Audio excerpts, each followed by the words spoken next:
wind instruments are a little different than rhythm section. I think functionality is important, I guess, on any instrument. But what are your thoughts on making a list of functional saxophone players? Yeah, that's yeah, right. So I guess we could talk about section players, Mm-hmm. studio players. Okay. Maybe that could be sort of the functional thing. And then we can talk about sort of, the guys we know and love, and then maybe try to break it down into some styles. You're going to deal with kinds of playing, then you have to kind of deal with a certain guy, sort of deal with that. It's weird because if you talk about studio players, a lot of the studio players, you don't hear their name. They don't become known for being like, unless you talk about like the Motown horn section or like the Memphis horns that did like the stack stuff. Mm-hmm. Those become sort of staple section players. Tower Power, yeah, good. I'm drawing a blank on more. Tower Power. I mean, Steely Dan. I mean, heck, James Brown. Yeah. Oh, yeah. Brown. Absolutely. Let's just jump right into some players that we want to deal with. We just Macy and the myriad of classical players. Just a bunch. That's right. And a lot of classical. A lot of those. Yeah. Right. Several classical. Classical players. Oh man. So Maceo Parker. Yeah. We're not. We said James Brown, so I'm just feeling like Maceo Parker. So Maceo is super influential. Was particularly influential to David Sanborn. Yeah. And you can hear it all in his. You can hear it in his sound. Mm-hmm. You can hear it in this sort of funk vocabulary. The content in his playing. And you can hear it in the kind of stuff that David likes to play. Even kind of tends to be pocket oriented. Groove funk kind of stuff. A lot of that stuff was produced by Marcus Miller. Mm-hmm. Especially the more memorable stuff. Right. A lot of it's been produced by Marcus Miller. I say the same thing about Lenny Pickett too. Yeah. Derived from the Maceo Parker school. Yeah. And of course, Lenny Pickett has that whole stratospheric, altissimo range. Mm-hmm. One thing about Pickett that people don't realize is, he can sing up there.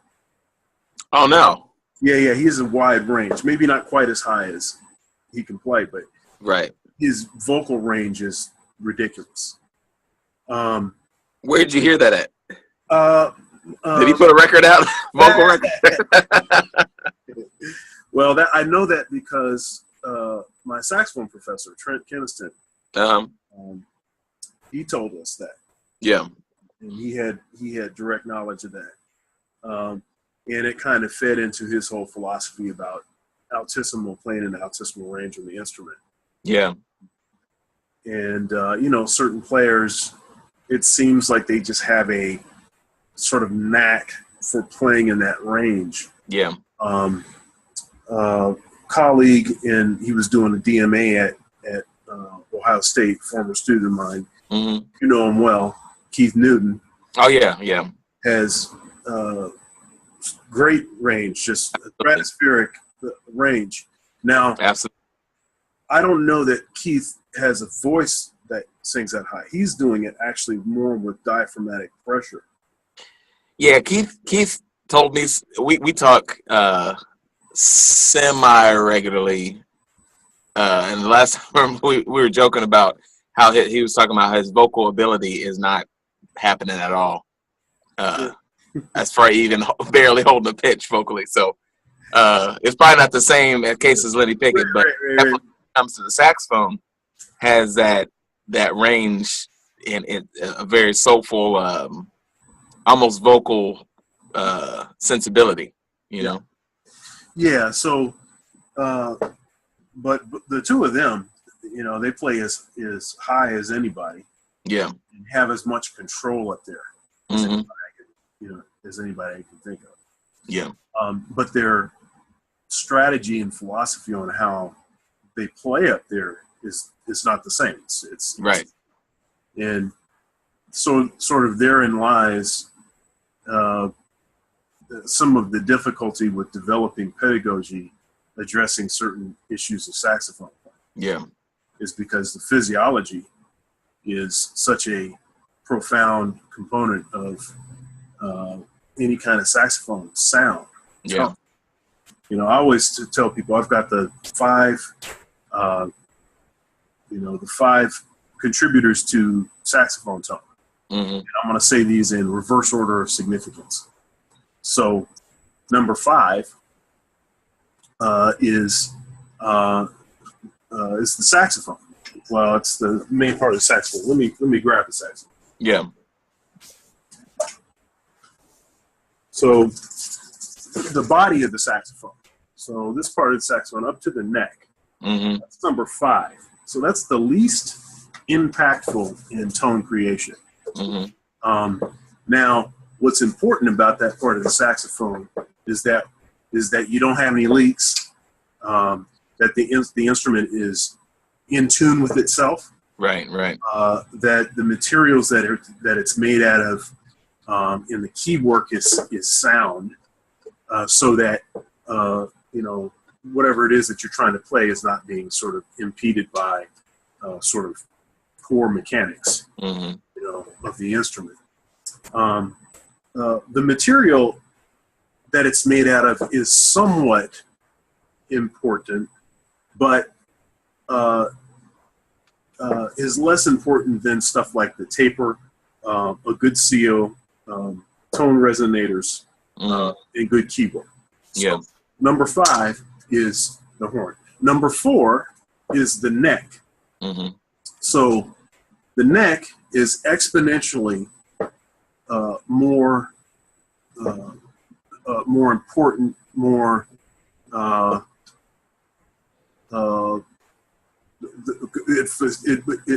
it exponentially more facilitates the production of tone.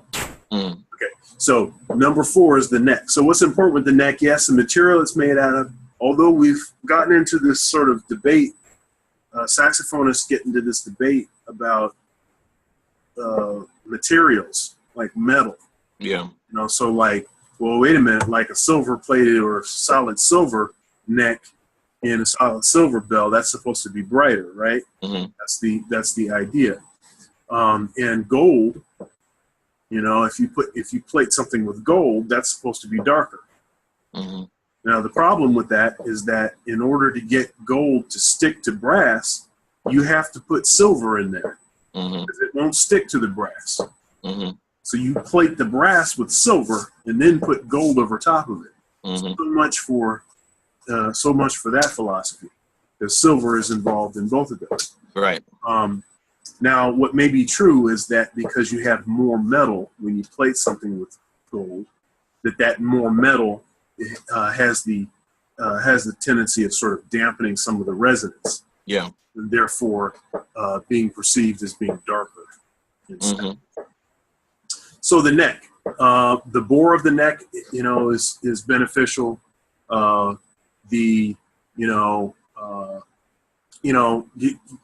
lot of guys have issues with their octave mechanism, mm-hmm. but as long as it's functioning properly, then that's really the most important part of the neck. What material it's made out of in the bore. The bore more important than the material. Sure. Number 3 is the setup. And when I say setup, I mean mouthpiece, reed, ligature. Mm-hmm. Now, the mouthpiece, reed, ligature I mean, we could itemize. We could say, okay, now let's get into our reeds. Okay, now let's get into our mouthpieces. Okay, now let's talk about the baffle that's in the mouthpiece. Let's talk about if it's a metal mouthpiece or a hard rubber mouthpiece. Let's talk about what kinds of ligatures. And that's just going to kind of muddy the water for what I want to deal with. So we'll just say the setup. Now, the setup is exponentially more important or more impactful to tone creation than the neck, which is initially more impactful to the tone creation than the body of the saxophone. Okay, so that's number 3. Number 2 is our physiology. Okay, so your lung capacity, diaphragmatic strength, tongue shape, teeth shape, vowel sounds that we use when we're playing, A, E, I, O, and U, mostly E and U, because they have the most dramatic impact on the soft palate and where your tongue is, and also how your vocal cords might be set up. So if I have a low speaking voice, that may have an impact on, and definitely would have an impact on the kind of sort of. You know, I never knew that, man. Yeah. Never knew that. Wow. Yeah, yeah. And then number 1 is the gray matter between your ears. It's our brain. Yeah. So, and our brain is exponentially more impactful than our physiology, because it's controlling our physiology. Right. Which is exponentially more impactful than the setup. Yeah. Exponentially more beneficial than the neck and the horn. Yeah. So a lot of guys get into buying these really expensive vintage horns because they found out a certain artist played on that horn.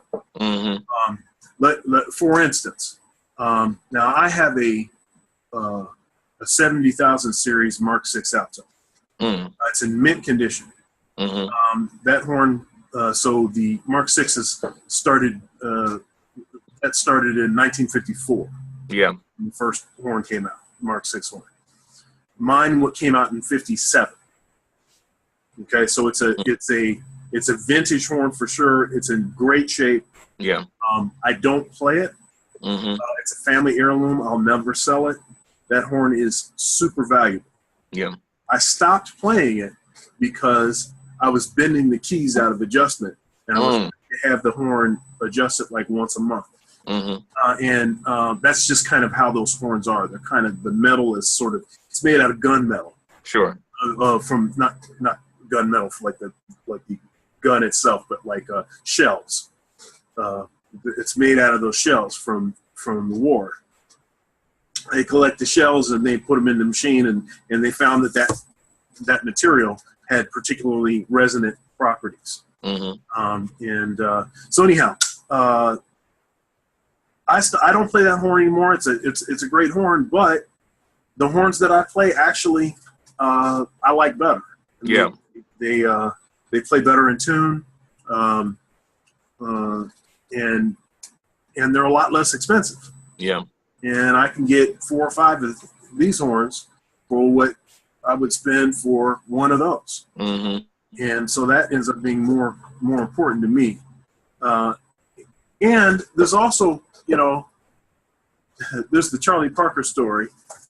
So, Massey Hall, this supposedly the greatest jazz gig of all time performance. It was live at Massey Hall. It was like,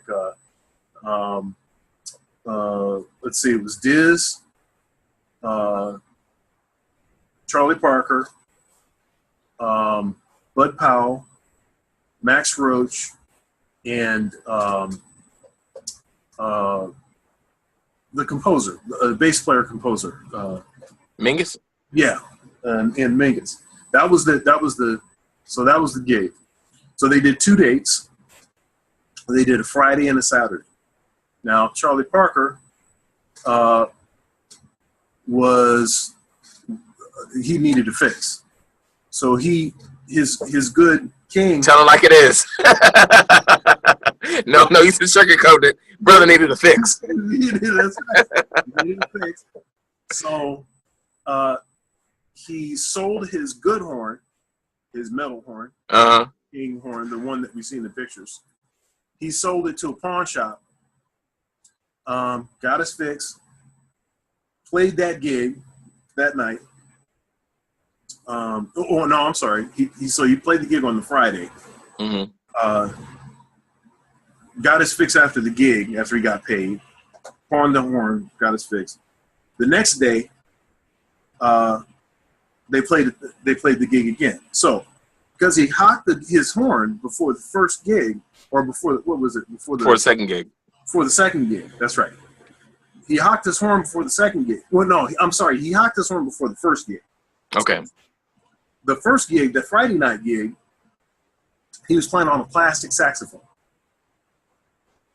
The Saturday night gig, he was playing on his metal horn. Mm-hmm. The Friday night is the one that's regarded as the greatest jazz performance of all time. Yeah. He playing on a plastic saxophone.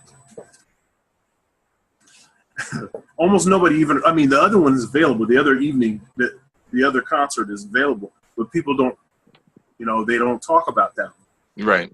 Now, yeah, there was like a band chemistry thing that was happening on the Friday, maybe that they felt like wasn't happening as much on Saturday.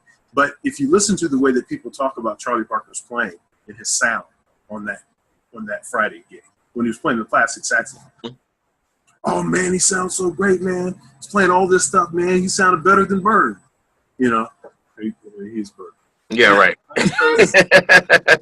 So it's a funny thing. We get into equipment and we get into all this stuff, but really what it comes down to is there's all of these other factors that contribute to the sound. And so he was still playing his own mouthpiece. Yes, I realized that.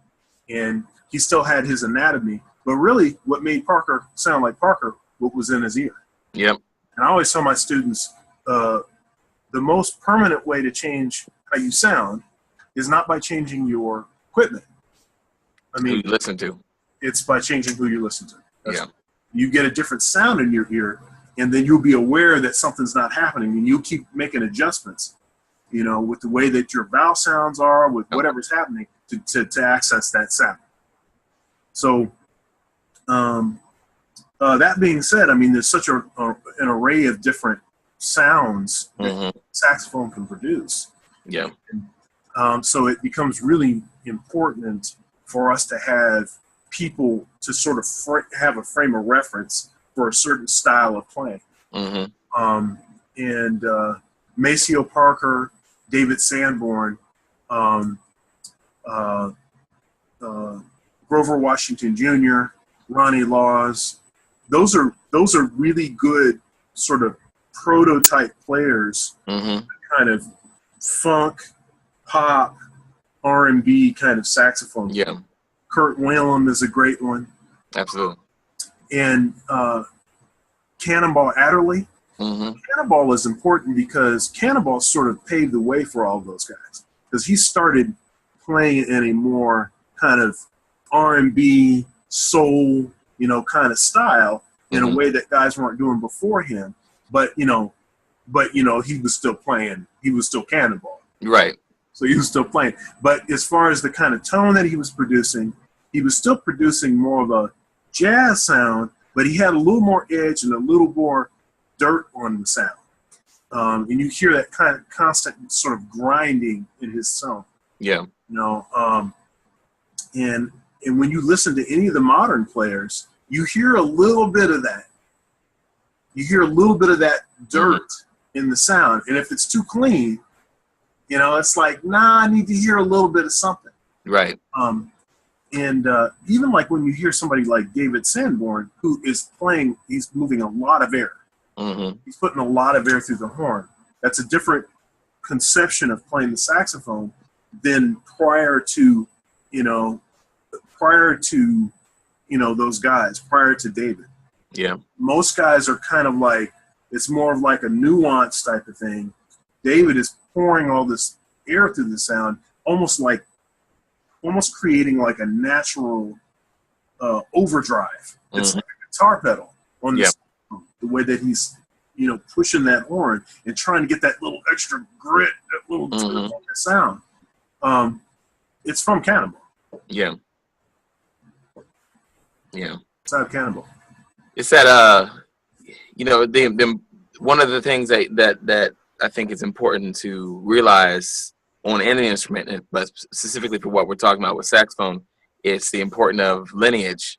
You know, knowing, you know, for example, if it wasn't for Maceo Sanborn saying, would, you know, if it wasn't for Grover, Kirk saying might not be a, you know, if it wasn't for Charlie Parker, a whole lot of cats would be out of business. You know what I mean? We're all done. It'd be a different sound. Coltrane, you know, it's just there's some staple players that sort of change the game in a way. I've made a living on teaching Charlie Parker. Yeah. My whole thing is done. Yeah. Absolutely, man. Yeah. Yeah, right. You wouldn't even know me if it wasn't for Charlie Parker. Right. Because I wouldn't have been working here. Uh-huh. You know, that's the thing. Yeah. But yeah, I mean, I think that kind of covers the funk and kind of hot horn playing. What about some bebop players? Oh gosh. I mean, the person I probably pattern most of my saxophone playing off of, we talked about before, is for me Sonny Rollins. Right. Huge influence. I think out of Sonny, you know, you have a whole, Branford. I'm trying to think of other cats that came out of Sonny. Or you have also, you know, Joe Henderson, who cats like Joe Lovano come out of, or, you know, you have Coltrane, who everybody comes out of. And everybody comes out of Sonny Rollins too, in sort of an unsuspecting way. Sonny Rollins is super progressive, like beyond probably even what he usually gets credit for.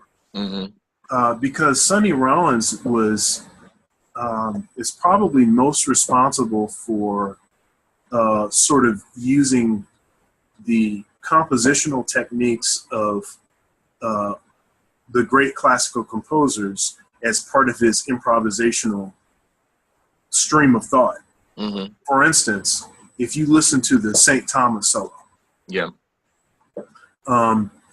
he is finding in a variety of ways to take that initial fragment that he plays by augmenting it, by repeating it, by sequencing it. You know, he's doing all these things, and all of that stuff. That's like classical composer. Right. That's that sort of vernacular. That's speaking that language. And so any of the guys that we hear now, including myself, because that's kind of the way that I think when I'm improvising. People like Chris Potter, people like Donnie McCaslin, any of the modern players that are not playing just bebop vocabulary, but it's like they're out of the tradition, so you hear that, but you also hear a lot of developed people like Joshua Redman. Right. All these guys, they all came out of Branford. They all came out of Sonny Rollins in that way. And so so Chris Potter in particular owes a lot to Sonny Rollins. Because that sort of way of thinking about the music and developing fragments, it's not just bebop vocabulary. You're right. It's this other thing that's happening. Well, when you and I talked about Sonny, I told you, you know, Sonny affected more than my saxophone playing. Yeah. I feel like my piano playing, he honestly, the way I approach bass, I think it's like a mentality that I picked up from Sonny. His approach to, he seems like someone who hates to repeat himself. Yeah. You know, and that's one thing that I've always known. Like, you brought up the name Chris Potter. That's one thing I've always noticed about Chris. Like, he rarely repeats himself. And it's almost, for me, it's almost like I get tired of hearing my same ideas. Mm-hmm. And so I want to do whatever I can to flip my ideas to make it fresh. And I think that sort of sums up, for me, Sonny's whole thing. Yeah. He just stays real fresh all the time, Yeah. But, of course, we can talk about Dexter Gordon. Yeah. Talk about Stitt. Sonny Stitt, Charlie Parker, Cannonball Adderley, Lou Donaldson. Mm-hmm. We can talk about I'm missing a bunch of cats. That's what I'm saying. The list. I'm missing everywhere. Hank. Yeah. I'm missing a lot of guys. Mm-hmm. So whoever's watching this, don't be offended by that. But there's right. a lot of people to mention mm-hmm. in this category, and it's important as a Lester. Yeah, Lester. Well, yeah, I would say Lester was important because he influenced all of those guys, in mm-hmm. particular Charlie Parker. But if you wanted to say, let's talk about bop players, I don't think I would put him in. I wouldn't put him in that category. Right. I would put Lester, Coleman Hawkins, Ben Webster. I already said that. I would put Sidney, Don Bias, mm-hmm. Sidney Bechet. Oh man, there's so many guys that we can reference. I would put those guys as very important as far as causing the sort of transition to bebop. Mm-hmm. Charlie Parker was, he didn't live in a vacuum. Right. And although it seems like he was transported from Mars, mm-hmm. as his stuff was so, like, how did you? For the time, yeah. Just like incredible. mm-hmm. Like how does anybody come up with this? Right. From what exists, how does anybody come up with this? Yeah. But in a lot of ways, you can hear that. Have you ever heard Charlie Parker on tenor? No. Yeah, I'll have to send that to you. There's a recording. So of course I can't think of it right now, but there's a recording.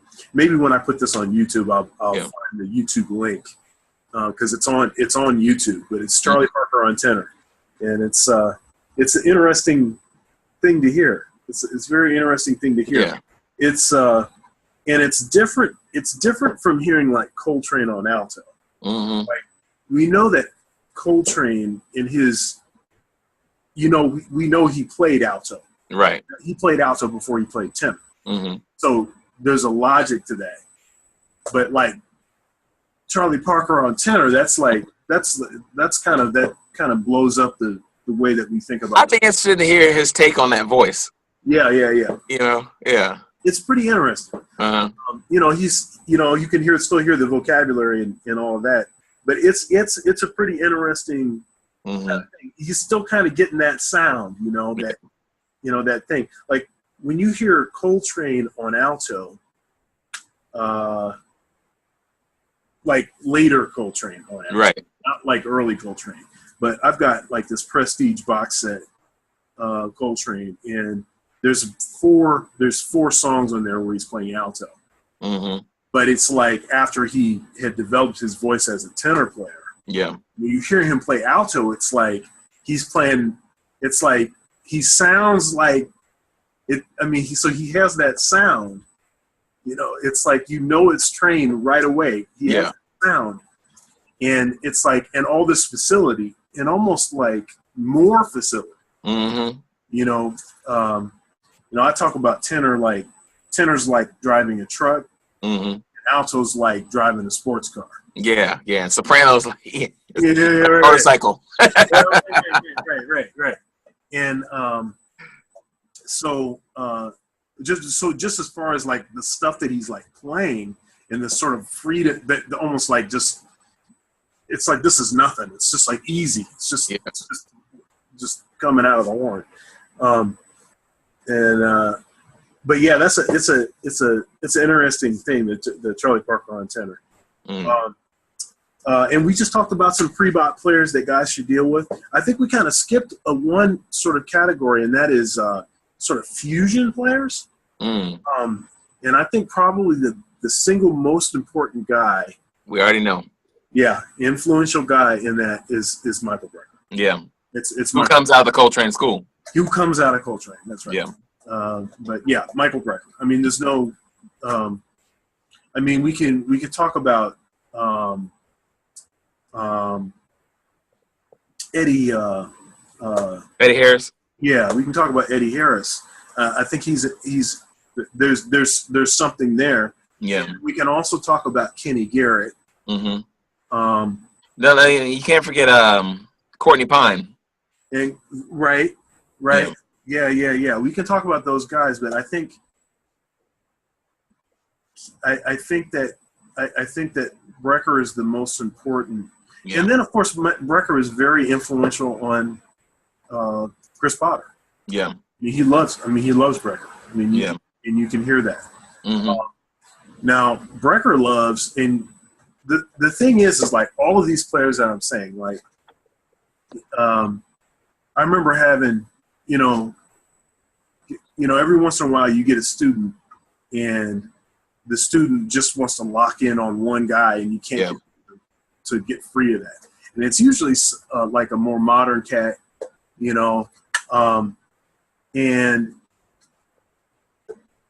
the thing is that, I mean, I know Chris Potter, and I know, a lot of these guys that students they lock in on, and what they would tell you and what they have told me is, well, the first thing you got to deal with is you got to deal with Charlie Parker. You got to deal with, they'll go right down the lineage. Yeah. Guys that they deal with.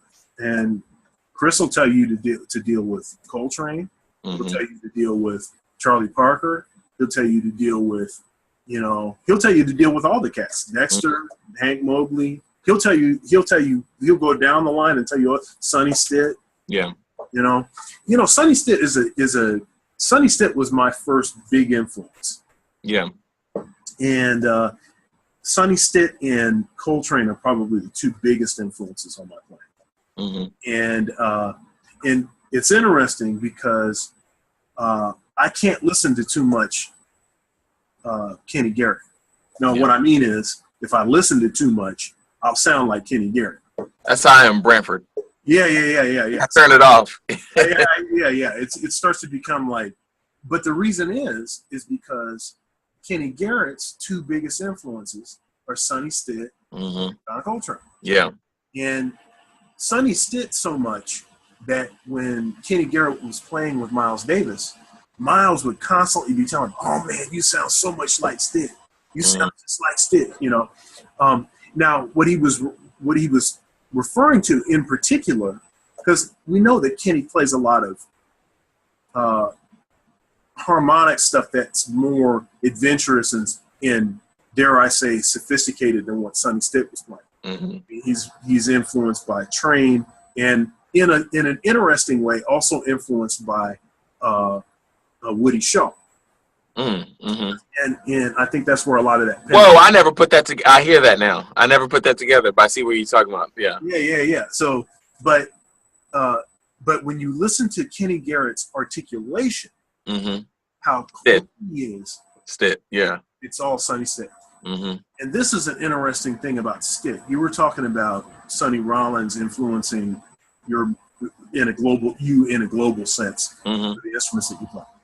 Sonny Stitt has been a profoundly influential player for practically everybody that has every bop player or every jazz player, modern jazz player, that has a real precision to the way that they play. Yeah. Sonny Stitt. I talked to,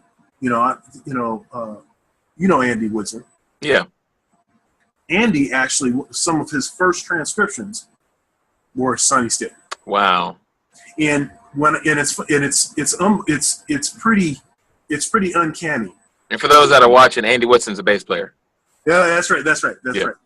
A great bass player. I mean, all kinds of crazy chops on the instrument. He's super clear and precise. You know, and that's like the mark almost every time. Even piano players, trumpet players, of course, saxophone players. Yeah. Sonny Stitt. They transcribed Sonny Stitt. They listened to Sonny Stitt. They dealt with Sonny Stitt for a period of time. Almost every single one of them. It's very interesting kind of connection that is. But all of the players, the modern players that have that kind of real precise and kind of like very precise rhythmic concept even, because Sonny Stitt was super precise. Yeah. With the rhythmic thing. His parents put a metronome in his crib. That's right. Yeah. It's all Sonny Stitt, man. It's out of Sonny Stitt. Michael Brecker will tell you that. Yeah. If he was still alive, he would tell you that. And he loved Sonny Rollins. He loved Coltrane. He loved Dexter. There's an interesting thing about Coltrane. And, you know, people get into this thing where it's like, well, you know, I don't want to sound like anybody else. So, you know, I'm not going to really deal with other cats, you know. They get into that. And, but then, you know, when you hear the players that sound the most sort of original and developed, you find in almost every case that it's because that they went through a process of really studying intensely. Yeah. Cats. And it's like through a process of elimination, sort of trying to find out where you fit in the whole thing. I mean, this whole kind of recreating the wheel thing. So then you think you came up with something new, but then it's already been done. Right. So there's that sort of practical component of it. But then there's the whole thing where if people are going to listen to you, and if you want them to dig what you're playing, then really only a very small percentage of what you play is going to actually be innovative or different or you. Everything else is going to be a cliche. Right. It has to be. It has to be. Music has a particular pattern. People have expectations when they listen to music. And if you're playing in certain settings, if you don't address and deal with those cliches associated with that style of music, it's never going to communicate. Yeah. It's not going to communicate. Now, that doesn't mean that you try to just sound like somebody else. But it means that you have to at least be familiar enough with the players that are associated with certain styles. Yeah. You know? But yeah, you know, that well, I think you also have to have an understanding of the language too. Like I know, for example, if you use Greg Osby, he's somebody who I was told wanted to take for a period of time blues out of his playing. He didn't want anything. He just, I think he went through a period where he played a whole lot of blues in his playing. And then he went to play through a period where he wanted to take it all out and just reinvent himself. I think in doing that, because he knew the language of the blues so well, you can more intelligently communicate without using that. Oh, yeah, right. You know what I mean? Absolutely. If you look at Train is a great example of listening to everything, really focusing on certain players and perfecting their style, and then using that to sort of push him into another style. Yeah. Mastering a particular vocabulary and then using that to express his own ideas, and therefore innovating, you know, and creating something new. And he kept reinventing himself. Yeah. So we all know that you know, he when he played alto. So first of all, he started on clarinet, clarinet to alto saxophone. He played alto saxophone. He loved Charlie Parker. He sounded more like Charlie Parker than Charlie Parker, like unbelievably like Charlie Parker. He switched to tenor, and the logical person for him to sort of model himself after was Dexter Gordon, which is almost a direct transference of Charlie Parker to tenor. And Dexter is sort of the first tenor player that had that real cutting, edgy sound. You listen to all the saxophones before Dexter, and it's all that voo, voo, voo, voo, voo. Yeah. Listen to Dexter, he has this real biting, cutting, edgy, cut through the mix kind of sound. big and putting all kind of air through the horn. Mm-hmm. So Coltrane models himself after Dexter Gordon, and you can hear some Coltrane in like 52, mm-hmm. 51, 52, 53, in that kind of range. Mm-hmm. You listen to it, and he sounds more like Dexter than Dexter. Unbelievably like Dexter. It's like you almost can't hear the difference between him and Dexter. He really mastered the nuance of sounding like Dexter Gordon. And like I said, it made a lot of sense because Dexter was a direct transference of Charlie Parker to tenor. And then you see Coltrane through that whole process of really getting that together. He never lost that sort of edge in his sound. It doesn't sound like Dexter anymore, but you can still hear that he still has that edge on his sound that definitely came through that sort of Dexter Gordon window. Mm-hmm. So then he's got his he continues to develop. He's playing with Miles. He's start to develop this kind of modal concept of playing. It seems like anyone who came in contact with the Miles Davis band left, like Wayne, Herbie, anyone who played with Miles picked up mentality that to become original. Yes. Tony Williams, everyone in the band, if you play with Miles, I'm sorry to cut you off, but it seems like everyone who came through that band. So Coltrane, I think, was just part of that as well. Yeah, you're totally right.